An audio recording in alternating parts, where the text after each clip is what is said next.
Welcome to online एडा for study बनने से बैड फॉर लर्निंग। दोस्तों स्वागत है आप सभी का ऑनलाइन एडा फॉर स्टडी यूट्यूब चैनल पर। उत्तर प्रदेश में नई टीजीटी पीजीटी भर्ती का विज्ञापन जारी हो चुका है।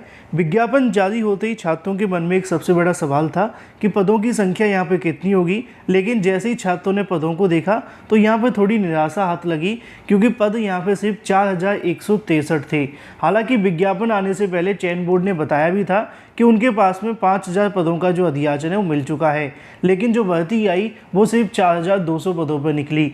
अब इसके अंदर सबसे बड़ा सवाल ये है कि जो 22000 सीटें तदर्थ शिक्षकों की जुड़ेंगी। इसके अलावा हाल ही में चयन बोर्ड के माध्यम से जब मुलाकात हुई तो उन्होंने इस बात को बताया कि वो दोबारा से पोर्टल को खोलेंगे। जब दोबारा से पोर्टल खुलेगा और यहाँ पे सीटों की संख्या अलग अलग विषयों के अंदर मांगी जाएगी, और जिस विषय के अंदर जितनी सीटों की संख्या बढ़ती है उसको चयन बोर्ड के माध्यम से विज्ञापन में जोड़ दिया जाएगा। तो इसी बीच एक सबसे बड़ा सवाल ये भी था कि अगर वो सारी सीटें जुड़ती हैं तो क्या टीजीटी पीजीटी भर्ती का दोबारा से विज्ञापन जारी होगा, या फिर अगर विज्ञापन जारी होता है तो कब तक जारी होगा, या फिर जो भी आप सभी का विज्ञापन निकला हुआ है इसी के अंदर एडजस्ट किया जाएगा, किस प्रकार जानकारी मिलेगी, और भी बहुत सारे ऐसे सवाल। इसके अलावा टीजीटी पीजीटी के कौन कौन से ऐसे विषय हैं जिनके अंदर हमेशा कट ऑफ कम रहती है, और कौन से ऐसे विषय आपको देखने के लिए मिलेंगे जिनमें कट ऑफ ज़्यादा जाती है। एक और सवाल ये है कि जाति आय आपके अगर पुराने बने हुए हैं तो क्या मान्य रहेंगे। मैं आपको सारी जानकारी इस वीडियो में दे दूंगा, लेकिन शर्त आप सभी से होगी कि वीडियो को पूरा देखें, वीडियो को लाइक कर दें, साथ ही शेयर कर दें और चैनल को भी सब्सक्राइब करें। आप में से बहुत सारे छात्रों ने टीजीटी पीजीटी के लिए आवेदन कर दिया होगा, बहुत सारे छात्रों ने नहीं भी किया होगा। तो देखो सबसे बड़ा सवाल जो है वो सीटों की संख्या को लेकर है, क्योंकि बहुत सारे विषयों के अंदर सीटों की संख्या 0 है, किसी में 1 है, किसी में 5 है, और किसी किसी के अंदर सीटों की संख्या 0 भी है। लेकिन ऐसे में बहुत सारे छात्र कल से मुझसे पूछते हुए दिखाई दे रहे थे कि सर अगर सीटों की संख्या बढ़ती है तो हमारा जो आवेदन होगा वो बेकार हो जाएगा। अगर हमने अभी आवेदन कर दिया तो अगर हम बाद में आवेदन करते हैं और सीटों की संख्या नहीं बढ़ी तो कहीं और दिक्कतों का सामना न करना पड़े, क्योंकि आप जानते हैं कि जब अंतिम समय आ जाता है तो वेबसाइट काम करना बंद कर देती है उत्तर प्रदेश के अंदर। तो देखो दो बातें मैं आप सभी को बिल्कुल स्पष्ट बता देता हूँ। चयन बोर्ड के माध्यम से बताया गया है कि वो आगामी 2 से 3 दिनों के अंदर एक नोटिस जारी करेंगे और उसमें आप सभी के लिए पोर्टल को खोल देंगे। उसी में बता दिया जाएगा कि भाई कितने दिनों के लिए पोर्टल खोला जा रहा है। उसके अंदर अंतिम तारीख के बाद में 2 से 3 दिन बाद चयन बोर्ड अधिकारी के माध्यम से बताया जाएगा कि भाई कितने पद यहाँ पर बढ़े हैं और कितनी जानकारी आपके सभी के सामने आई है, पहला। ठीक है। दूसरी बात आप सभी को ध्यान रखना है, पदों की संख्या कभी भी बढ़े आपको 20 तारीख तक यहाँ पे इंतज़ार करना है। अगर आपको लगे कि भाई 20 तारीख हो चुकी है, अभी तक यहाँ पे कोई अपडेट देखने के लिए नहीं मिली है, तो आप 20 तारीख तक ही वेट कर सकते हैं, क्योंकि 20 से ज़्यादा का अगर आप इंतज़ार करेंगे तो ये बड़ा नुकसान होगा, बाद में आपके लिए नुकसानदायक ना साबित हो, यही वजह है। अब ऐसा नहीं है कि सभी को आवेदन नहीं करने हैं, आवेदन करने चाहिए। कौन कौन से छात्रों को आवेदन करनी चाहिए, देखो भाई इंग्लिश वाले अभ्यर्थी हैं वो भी यहाँ से आवेदन कर सकते हैं, हिंदी वाले अभ्यर्थी आवेदन कर सकते हैं, गणित वाले कर सकते हैं, सामाजिक विज्ञान वाले भी कर सकते हैं, इसके अलावा संस्कृत वाले अभ्यर्थी भी कर सकते हैं, क्योंकि इतनी ज़्यादा सीटों की संख्या नहीं बढ़ेगी जितनी इसके अंदर है ना, इतनी तो नीचे वाले पदों में आपको बढ़ोतरी देखने के लिए नहीं मिलेगी। इसके अलावा विज्ञान के अंदर भी आप आवेदन कर सकते हैं, फिजिकल एजुकेशन वाले कर सकते हैं। यहाँ पे 132 तक आप सभी की जो सीटें हैं ये अभ्यर्थी तो 100% आवेदन कर ही दें, क्योंकि यहाँ पे क्या होगा कि ऐसे अभ्यर्थियों को दिक्कतों का सामना नहीं करना पड़ेगा, क्योंकि जो सीटों की संख्या जब 22000 पद जुड़ेंगे तब तो बहुत ज़्यादा हो जाएगी, लेकिन उससे पहले पोर्टल के माध्यम से जो पद आएंगे उनमें बहुत ज़्यादा बढ़ोतरी आपको देखने के लिए नहीं मिल सकेगी। यही वजह है कि जहाँ पे सीटों की संख्या है वो तो आवेदन कर दें, लेकिन अगर आपके विषय के अंदर बिल्कुल भी सीटें नहीं हैं और अगर आप चाहते हैं कि थोड़ा सा इंतज़ार कर लिया जाए तो लास्ट आप सभी मान के चलें कि भाई 18 से लेकर 20 तक ही बस आप इंतज़ार करें। तब तक अगर कोई अपडेट आती है तो बेहतर है, नहीं आती तो अपनी शैक्षिक योग्यता के अनुसार आवेदन करें और अपनी पढ़ाई पर ध्यान लगा लें, यही आपके सभी के लिए बेनिफिशियल साबित होगा। अब सवाल देखने के लिए मिल रहा था कि अगर तदर्थ शिक्षकों की 22000 सीटों को जोड़ा जाता है तो क्या अब दोबारा से विज्ञापन जारी किया जाएगा, या फिर जब पोर्टल के माध्यम से आप सभी की सीटें बढ़ेंगी तो उसके लिए भी कोई दोबारा से विज्ञापन जारी होगा, या दोबारा से आप सभी को मौका मिलेगा। तो इसके बारे में आप सभी को बता दूं कि ऐसा बिल्कुल भी नहीं होगा। अगर मान लीजिए कि 22,000 सीटों को लेकर जोड़ने के लिए शासन की तरफ से आदेश दे दिए जाते हैं और पोर्टल के माध्यम से भी पदों की संख्या अलग अलग विषयों के अंदर बढ़ जाती है, तो उसमें क्या होगा कि चयन बोर्ड की तरफ से एक पब्लिक नोटिस जारी किया जाएगा जिसमें बताया जाएगा कि भाई यहाँ पे शासन के द्वारा प्राप्त निर्देशों के आधार पर, प्राप्त अध्याचनों के आधार पर चयन बोर्ड ने फैसला लिया है कि जो सीटों की संख्या है वो बढ़ाई जा रही है। इसके पीछे वजह ये भी होगी कि चयन बोर्ड ने विज्ञापन में लिखा हुआ था एक लाइन में कि सीटों की संख्या घट भी सकती है और बढ़ भी सकती है। अब घटे ना तो बहुत बेहतर होगा, आप जानते हैं बढ़ने की संख्या इसलिए भी है क्योंकि यहाँ पे जब हाल ही में अध्याचन लिए गए थे तो उसके अंदर सत्यापन भी करा लिया था, तो दिक्कतों का सामना नहीं करना होगा। तो ऐसे में ऐसे अभ्यर्थी जो इंतजार करें कि 22,000 सीटें बढ़ेंगी या फिर अगर पोर्टल के माध्यम से सीटें बढ़ेंगी तो यहाँ से दोबारा से विज्ञापन जारी होगा।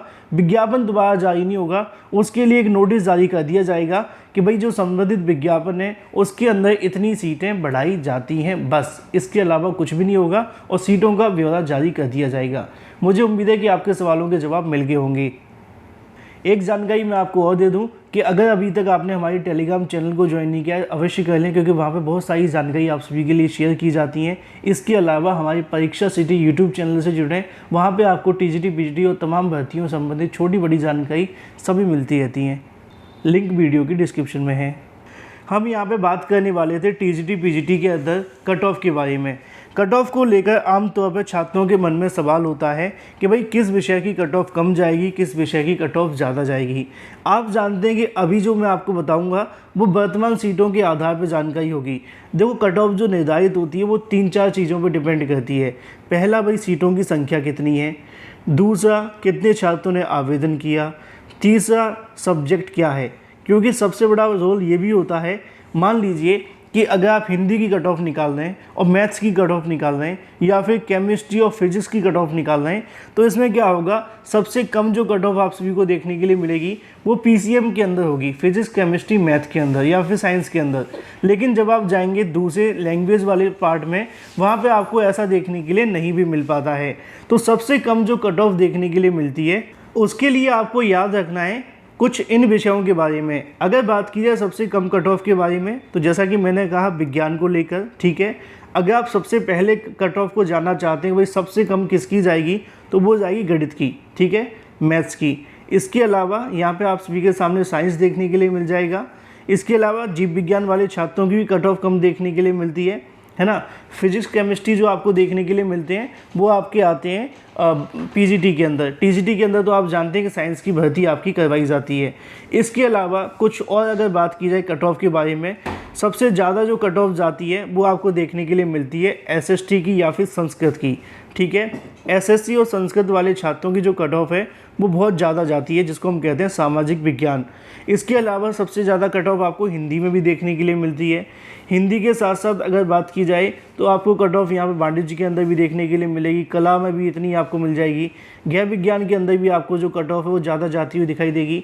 तो ऐसा पाया जाता है कि मैथ्स के अंदर कट ऑफ कम जाती है। इसके अलावा इंग्लिश वाली कट ऑफ थोड़ी बहुत कम रहती है, ज़्यादा कम नहीं रहती है, लेकिन हाँ दूसरे विषयों के मुकाबले जैसे कि हिंदी, सामाजिक विज्ञान, संस्कृत, इनके मुकाबले कट ऑफ कम रहती है। लेकिन जब ज़्यादा का समय आता है तो ये 5 सब्जेक्ट बहुत ज़्यादा महत्वपूर्ण होते हैं।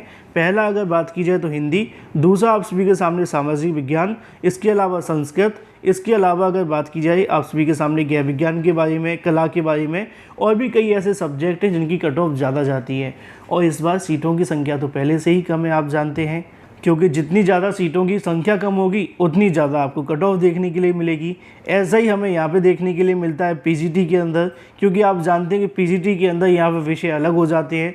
रसायन विज्ञान के अंदर कट ऑफ कम जाती है ना, भौतिक विज्ञान के अंदर कट ऑफ कम जाती है, जीव विज्ञान के अंदर भी आपको कम ही देखने के लिए मिलेगी, मैथ्स में भी आपको कम देखने के लिए मिलती है। लेकिन जो दूसरे सब्जेक्ट हैं उसमें बढ़ जाती है, जैसे कि संस्कृत की बात की जाए, हिंदी की बात की जाए, अगर बात की जाती है आप सभी के सामने मनोविज्ञान, शिक्षा शास्त्र, जो भी आप सभी यहाँ से विषय हैं इनमें कट ऑफ बढ़ती है। और सीटों की संख्या तो सबसे बड़ा रोल होता है कट ऑफ को कम और ज़्यादा करने के लिए। अब बढ़ते हैं अपने अंतिम सवाल की तरफ, जो कि संबंधित है पुराने जाति और आय अगर आपने बनवा के रखे हुए हैं तो क्या वैलिड होंगे या नहीं होंगे, या फिर नए बनवाने चाहिए। ज़्यादातर छात्रों के मन में सवाल होता है और यही समय होता है जब आपको अपने जाति और आय को बनवा लेना चाहिए। अब सबसे बड़ा सवाल है कि पुराने जाति और जो आय आपके बने हुए हैं जिनको कहा जाता है कास्ट सर्टिफिकेट और इसके अलावा इनकम सर्टिफिकेट, है ना, तो आप सभी को नए बनवाने चाहिए या फिर पुराने मान्य हो जाएंगे। दो बातें आपको याद रखनी है कि पुराने जाति और आय आप सभी के लिए जो अंतिम तारीख होगी आवेदन करने की, तब तक आपके पास बन जाने चाहिए, इस बात का ध्यान रखें, पहला सवाल।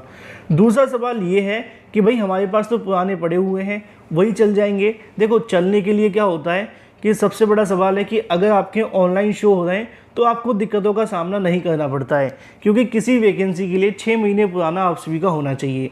अब आपने पहले बनवा के रखे थे, क्योंकि जब भर्ती आती है तो बहुत सारे छात्र कहते हैं सर मैंने 2002 का बनवाया है, 2007 का बनवाया है। उनसे सवाल किया जाता है कि क्या आपके ऑनलाइन शो होते हैं, वो कहते हैं नहीं सर ऑनलाइन तो शो नहीं होते। तो उसका आंसर ये है कि वो आपके वैलिड नहीं होंगे। अगर आपके जाति आय प्रमाण पत्र आपके पास हैं, अगर वो ऑनलाइन वेरिफिकेशन हो जाते हैं, क्योंकि जब आपकी भर्ती के लिए नौकरी दी जाएगी उस समय भी आप सभी का ऑनलाइन वेरिफिकेशन करवाया जाएगा। और जैसे ही ऑनलाइन वेरिफिकेशन होगा और जब आप सभी को वेतन मिलता है, ऑनलाइन सत्यापन हो जाने के बाद ही देखने के लिए मिलता है, तो आपके ऑनलाइन शो होना बहुत ज़्यादा आवश्यक है। तो आपको एक बात याद रखनी है, अगर आपके पास जाति आय प्रमाण आप सभी के पुराने हैं और ऑनलाइन शो हो रहे हैं तब भी वो ठीक है, अगर नहीं हो रहे हैं तो आपको नए के लिए अप्लाई कर देना चाहिए। अगर समय लग भी जाता है तो आप अपने पुराने के साथ में नए को लगा देंगे और ये बात बताएंगे कि सर हमारा पुराना शो नहीं हो रहा था, इस वजह से नया भी बनवा लिया है, तो आपको दिक्कतों का सामना नहीं करना पड़ेगा।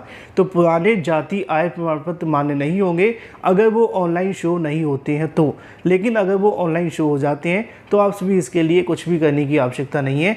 तो ऐसे अभ्यर्थी जो टीजीटी पीजीटी भर्ती के अंदर बैठना चाहते हैं अपने आय और जाति प्रमाण पत्रों को बनवा लें। ओबीसी, एससी, ईडब्ल्यूएस और एसटी वाले अभ्यर्थियों के लिए खासकर। इसके अलावा आय प्रमाण पत्र की आपको जो आवश्यकता है वो पड़ती है तो आप इसको ही बनवा सकते हैं। फिलहाल अगर बात की जाए एक और प्रमाण पत्र के बारे में जो कि संबंधित होता है निवास प्रमाण पत्र, है ना, क्योंकि आय से ज़्यादा आप सभी के लिए काम आता है निवास का। तो निवास प्रमाण पत्र आप सभी को अवश्य बनवा लेना है। ऐसे अभ्यर्थी जिनका निवास उत्तर प्रदेश के अंदर है वो तो बनवा के रखें, क्योंकि उनको आरक्षण का लाभ मिलेगा। जो अदर स्टेट के अभ्यर्थी उनके पास नहीं होगा तो दिक्कतों का सामना नहीं करना पड़ेगा। दूसरा एक सवाल ये भी देखने के लिए मिलता है कि यहाँ पे महिलाओं के लिए कौन सा लगेगा। तो महिलाओं के लिए जो आप सभी का निवास प्रमाण पत्र लगता है वो ससुराल पक्ष का लगाया जाता है। फिलहाल अगर आपके मन में अभी भी कोई सवाल है तो कमेंट करके पूछ सकते हैं। वीडियो को लाइक कर दें, साथ ही शेयर कर दें और चैनल को सब्सक्राइब कर लें।